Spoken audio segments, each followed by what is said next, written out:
live in Cuba, you got to leave your family and everything. A lot of Cuban chefs stay in Cuba, and whoever leaves, it's very hard to start. You know, I came in to the United States when I was 27. I had to work out of pictures, you know, on the kitchen, and I didn't know how to even say, you know, a glass of water.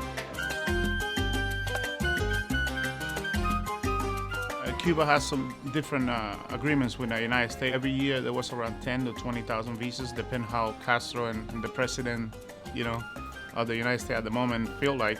And then, you know, you put your name in there, and then when you get picked, you got to go and interview and make sure that you're not going to live out of welfare in the United States. You got to present who you are, what you do, and things like that. And based on that, no, when you win the lottery, it doesn't mean you leave. You have to prove that you're not going to be you know, you're going to be part of the society, and you're going to kind of work in the society. So being a chef will help me a lot.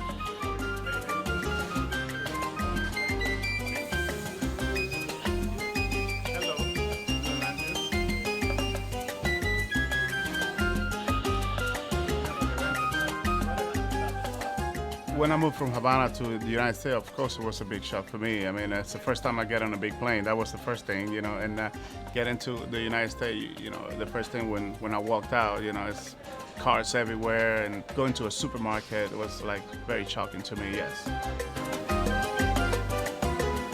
When I started cooking in the government house, when I saw how much food they have, things that so, you know, saw caviar and saw all those things that I never saw before. So those are the things I remember, like things that shocked me. But the most memorable, obviously, the holidays. And when I was cooking, my father let me have my first beer, things like that. So, you know, family is always good memories.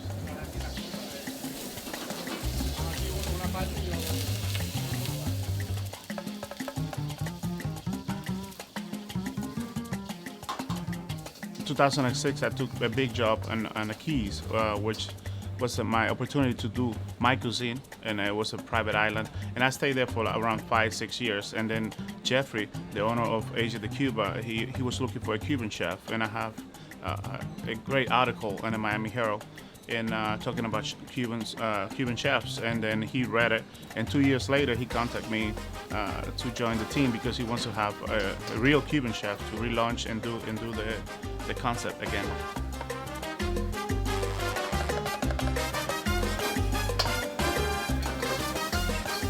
Rice and beans from Cuba.